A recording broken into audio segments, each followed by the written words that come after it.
Hello everyone, it's me Uncle John. Today I am going to read S6 6045. The Truth About Bats.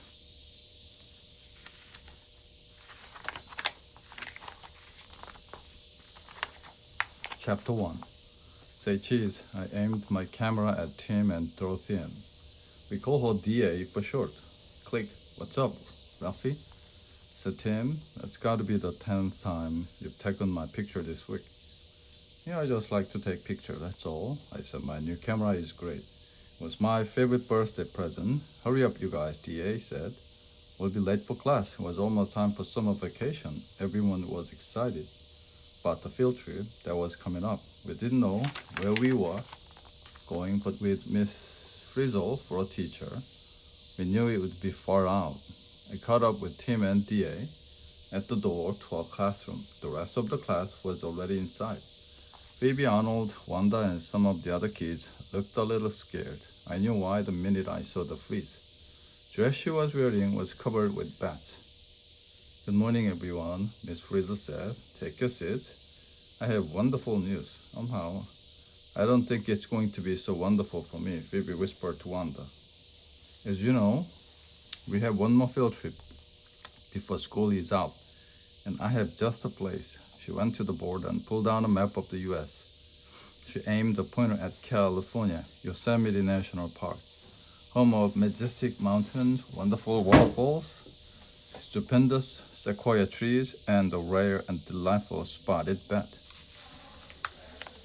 Everything sounds great except the bad part, Phoebe said. I don't like them. They're ugly birds that suck your blood. Not so, Phoebe, Miss Frizzle said. Check your bat facts. Miss Frizzle is right.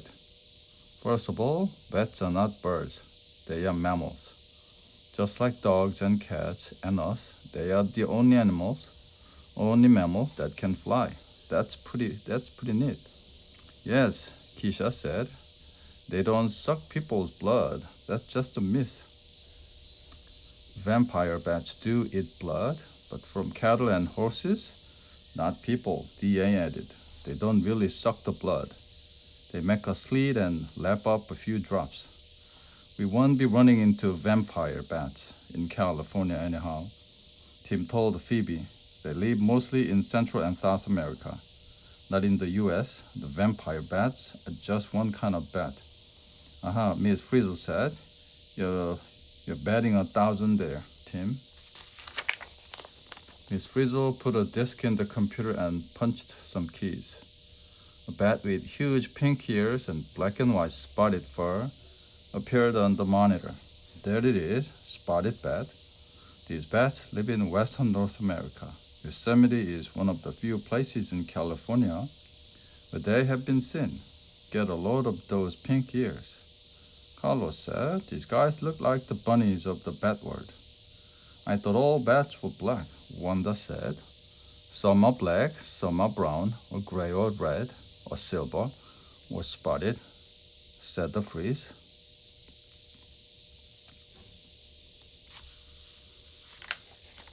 And different kinds of bats live in different locations, Miss Frizzle added. Miss Frizzle turned off the computer and headed for the door. I have contacted the people in Yosemite. They're expecting us today, everybody, to the bus, she called. Oh gee, Wanda said, this looks like a trouble. At my old school, we never went batty, Phoebe said. We followed the freeze to the parking lot and climbed into the magic school bus. Miss Frizzle reached under the driver's seat and pulled out a cap like the ones that airline pilots wear. She put it on and pushed some buttons on the dashboard. The next thing we knew, the bus was tilting along like a jet plane. Wait, it really was a jet plane. I felt the force of the bus jet speed push me against the back of my seat. In a moment, we were airborne. California, here we come. Chapter 2. Very soon, the bus jet was above the clouds. Miss Frizzle was wearing a jumpsuit with pictures of a pink-eared bat, the famous spotted bat of Yosemite. Most of us were enjoying the ride. Phoebe was biting her fingernails and looking nervous. We studied bats before, but some of us still secretly believed that they were scary. Me, I think they are cool. from a distance. I like the way they rest, hanging upside down, with their wings folded around them. For bats, upside down is right side up. Phoebe said, has some funny ideas about bats. Who can tell what a bat will do? She said, I heard a story about a woman who was out walking in broad daylight and a stupid blind bat flew right into her hair. Keisha laughed. That's just a story. Bats aren't blind. They can see fine, but for most kinds of bat, vision isn't as important as their other senses. And there is another big reason why. The story must be made up, Arnold said. Tell her, Miss Frizzle, bats don't accidentally fly into things. Maybe they have built-in sonar that helps them get around, even in the dark. I know about sonar, Wanda. Bats make clicking sounds as they fly through the air. Clicks are ultrasonic, meaning they are too high-pitched for humans to hear. The clicks bounce off every object around, no matter how small, and echo back to the bat. That's how they are able to go hunting for food at night. You got it, Wanda. There are a lot of myths about bats. Miss Frizzle told us people didn't know much about them in the old days. Bats are so mysterious that people still believe a lot of the myths, but they are not true. What is an echo? An echo is a reflection of sound. Location is the act of locating or finding where something is. So echolocation is the act of finding something by the echoes it makes. And don't forget that most bats are night animals, Tim said. They are just going to sleep when we get up. There's no way a little bat would be out flying around in broad daylight. Oh yeah, if that is true, how are we going to see this famous spotted bat? From the desk of Miss Frizzle, bats, whales, and dolphins, how are they alike? The way that bats use ultrasonic sounds to locate objects around them is called the echolocation. Whales and dolphins are two other kinds of mammals that use echolocation. Their sound waves go through the water, while the bat's sound waves go through the air.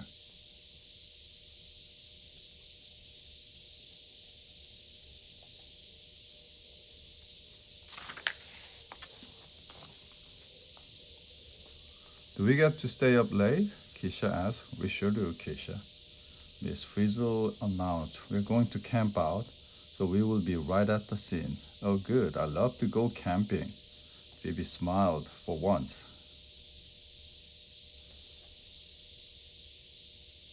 At last, there was something about the trip she was looking forward to. Suddenly, the bus jet started beeping. It's the bad-o-meter, Miss Frizzle explained. It says, we're flying over a large colony of cave-dwelling bats. This is something we have to see. Miss Frizzle pushed a few buttons on the control panel. Overhead, we heard a dee-dee-dee-dee sound like a helicopter's blaze. The freeze had turned our jet into a helicopter. She set the bus copter down on a flat rock. Here are your bat explorer kits. Miss Frizzle gave everyone a pack with a hard hat, a flashlight, and a pair of boots. Hurry up now, she called. It's our turn at bat. From the desk of Miss Frizzle. For bats, night is right. For bats, night is right. While nighttime is a good time for a bat to be out and about. Its thin wings would get hot in the sun and cause the bat to lose too much water. There are lots of insects around to eat and hardly any other nighttime insect eaters.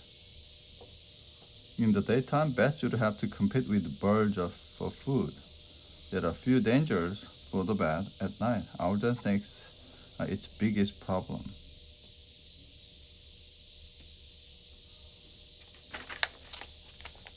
Kids, it's time we found out the truth about bats. Halfway up a mountain ridge, we came upon a large dark hole. Cool. Let's see what's inside. I'll wait out here, Phoebe announced. There is no way I'm going in there. I'm with you, Arnold and Wanda said at the same time. Come on. You guys, said Keisha, we have our flashlight and we'll be together. There's nothing to be afraid of except man eating bats. Phoebe said, yeah, Arnold told Keisha, why don't you go in and then tell us about it? If you come back alive. Miss Frizzle put on a hard hat with a headlamp on it. Follow me and stay quiet, she said. They took Phoebe's hand and pulled into tunnel behind Miss Frizzle. The rest of us followed. Where do bats hang out? Bats like to hang out in dark, quiet places. Some choose cave, others find good roosting places in trees, barns, or attics of houses. It sure was spooky.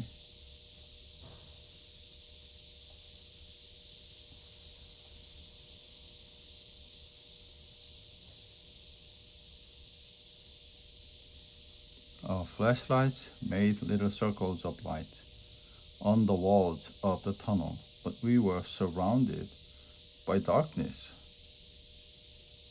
The air was damp and much cooler. I felt goosebumps popping out all over my arms and legs. Tunnel opened up and we found ourselves deep in the cave. Yuck, Carlos said. What's this stuff we are stepping in? That's bad guano.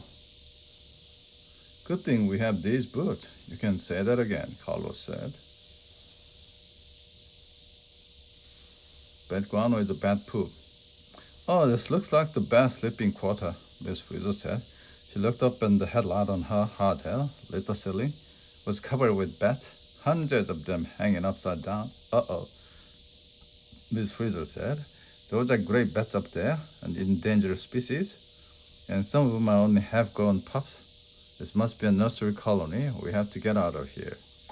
We didn't know why the Fritz was so upset, but everyone turned around and followed her out of the nursery colony. Then I got an idea. It would take just a second to snap a picture. I put my flashlight on the floor and aimed my camera at the ceiling. Click.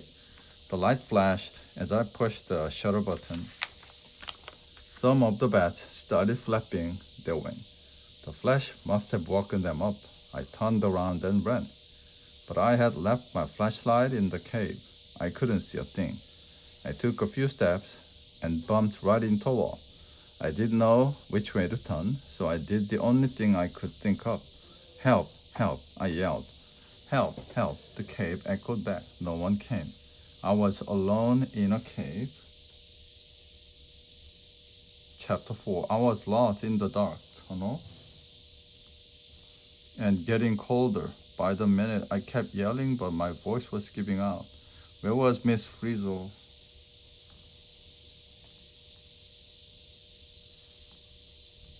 At last I thought I saw a glimmer in the dark. The light grew larger and larger. Miss Frizzle, I yelled.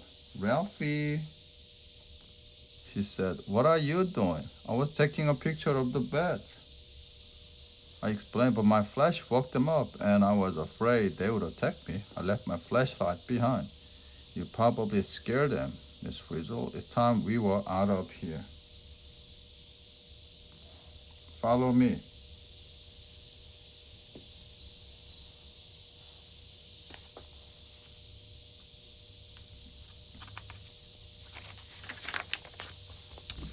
Everyone was waiting for us outside the cave.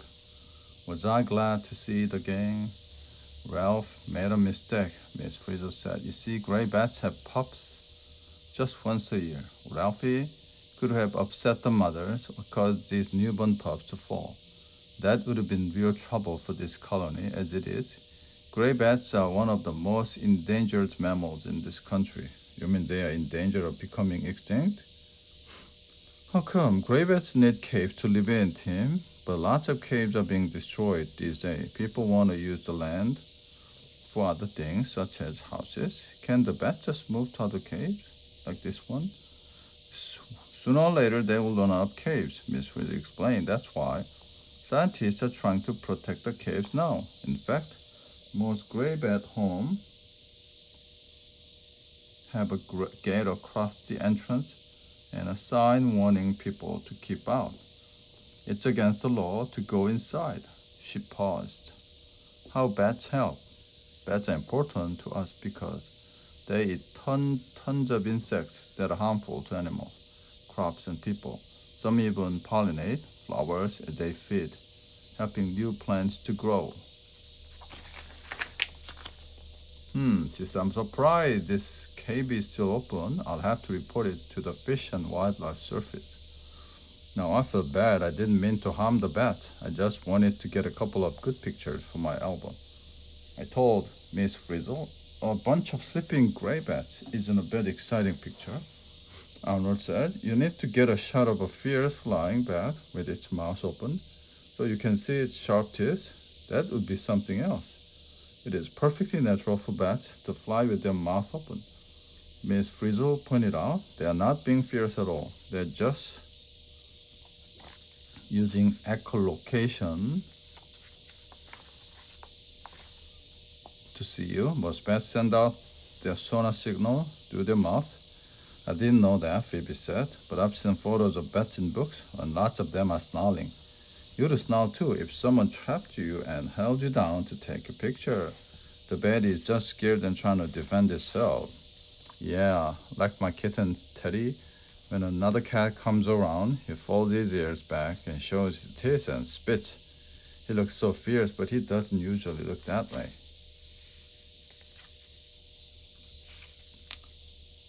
Some kinds of bats send out sonar signals through their noses instead of their mouth. Most flying foxes don't use a sonar to hunt for food. They use their eyes and noses.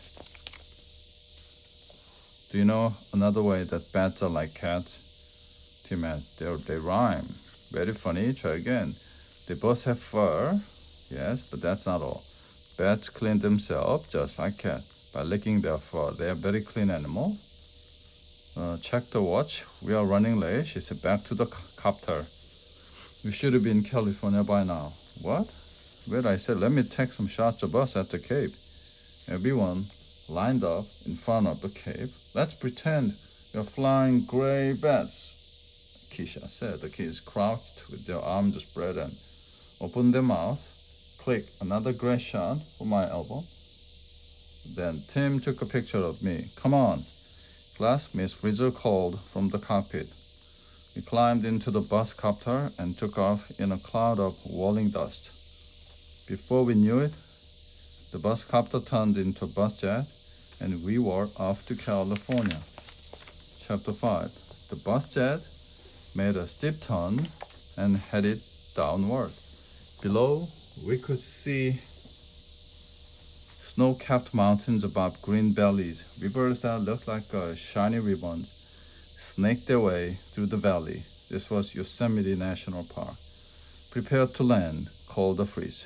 She pushed the button on the control panel that turned the jet into a copter. Miss Frizzle set the bus copter down in the valley near the parking area.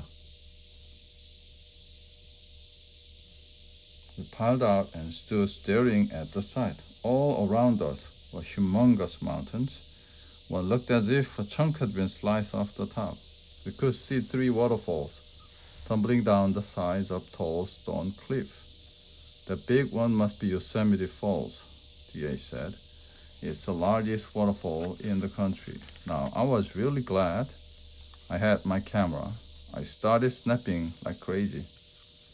Better save some film for later, Ralphie. There are a lot of other fabulous sights here. Sorry, guys. Bless you. There are a lot of other fabulous sights here. A man wearing a green uniform and a hat with a wide brim came up to us. Welcome to Yosemite, Miss Frizzle. I got your email. Everything is ready for tonight. Class, this is Ranger Mike, Miss Frizzle said. He's going to be our guide. Ranger Mike smiled. Hello, everyone. I'm mighty glad to know you.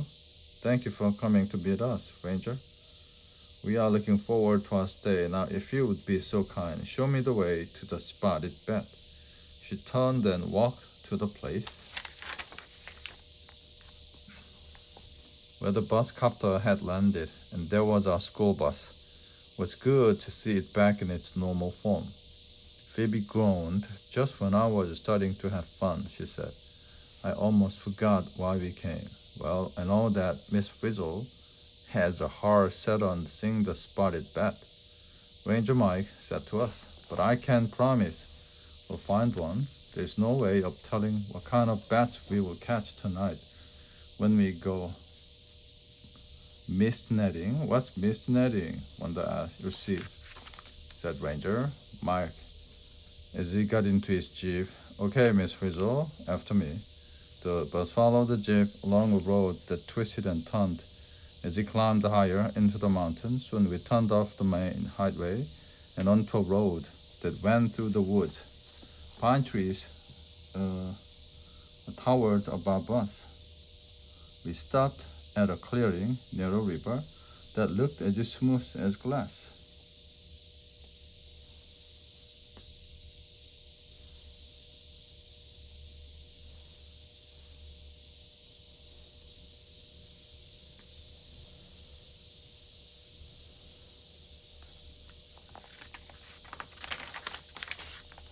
Home sweet home, what a great campsite. We stepped off the bus and looked around. Where are the cabins? Arnold asked. Where are the beds? There's nothing here but grass and tree. Knew that Arnold did not always like to rough it.